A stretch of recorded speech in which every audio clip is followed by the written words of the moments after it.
Hello guys, म चाहिँ उठेर अहिले नुहाइधुवाइ गरेर खाना बनाएर भर्खर रुममा आएको। छोरीलाई उठाउन मेरो छोरी सुत्दै छिन्। अब म कपडा धुन जान्छु। पसिनै पसिना भए चाहिँ आएर आएको अनि गर्मीमा पसिनै पसिना भयो। एरियाना सानो छोरो, मेरो छोरी चाहिँ उठ्नै मान्दिनन्। अब चाहिँ मैले नानीलाई स्कुल छोड्न जानु आएको। स्कुल चाहिँ होइन, गाडी भाडा चाहिँ हो। नानी त्यहाँ गाडी कुरेर बसिरहेको छु अनि म चाहिँ यहाँ अगाडि जान लागेको गाडी भाडा पुऱ्याउनलाई। चाहिँ स्कुल जान भने चाहिँ कति खुसी हुन्छु। ल भन त, यहाँ के भन्यो भन त।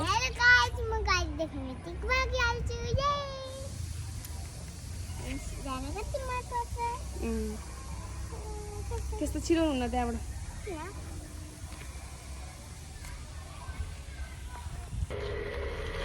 अनि नानीको गाडी पनि आयो। पापा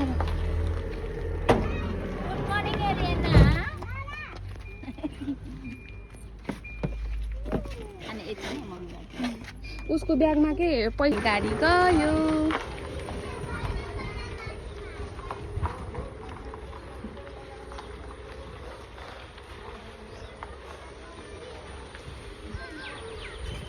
अब यति भएपछि मेरो काम सकियो। हेलो गाइस, म चाहिँ मन्दिर जान रेडी भइसकेको। पसिनाले मलाई कस्तो बनाइसक्यो। हेलो गाइस, हामी चाहिँ मन्दिर हिँड्यौँ, मम्मी र म। अरू मान्छेहरू चाहिँ उता अगाडि हुनुहुन्छ। म चाहिँ कलश बोकिरहेको छु। म चाहिँ छाता उडाउँदैछु कि उभिँदैन। छाता नि कति साह्रो रहेछ, नजानेको हो कि लगेर त त्यहाँ होइन हौ।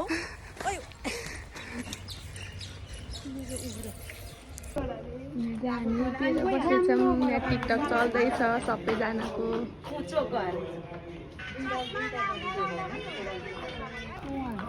हामी चाहिँ सबैजना मन्दिर जाँदैछौँ अनि म चाहिँ यहाँ छु। मम्मी मेरो पछि आउँदैछु, पछ्याउँदै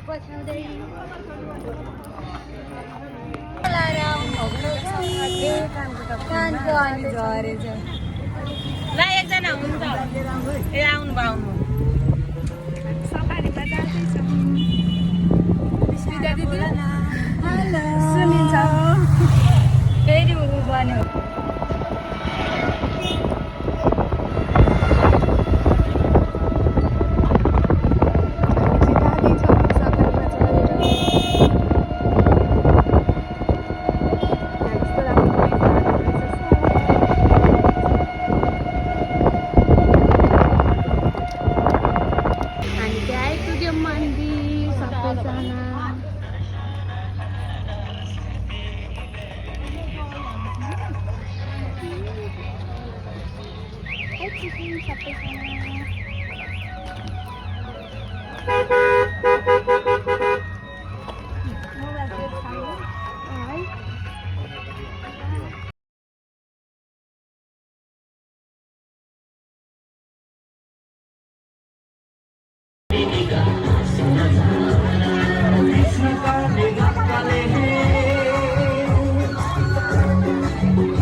फुल लाउने ल्याउनु पर्ने रहेछ।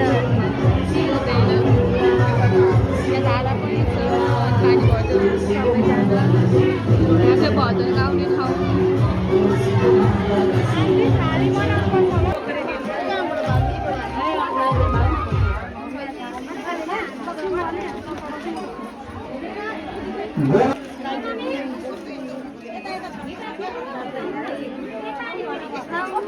ल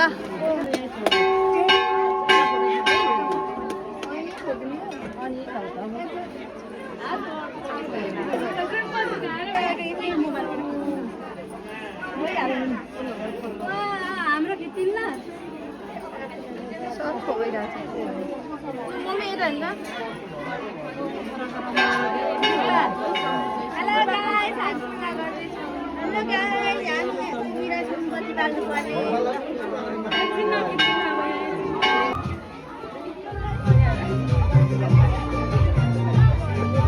Cinta Tayala, terima kasih sekitar kepada semua.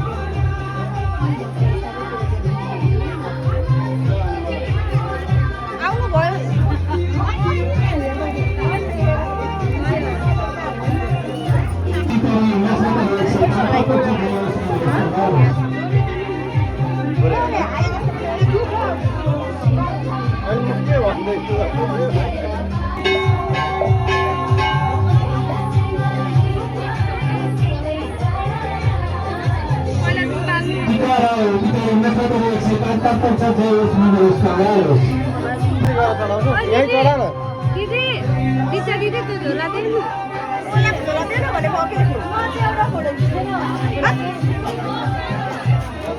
Shiva Shankar Bholanath सबैले बिर्सियो अरे यही चढामै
घर फर्कियौँ भगवान्को दर्शन गरेर। मम्मी र म चाहिँ लास्ट छौँ, सबैजना अघि अघि गइसक्नु भयो।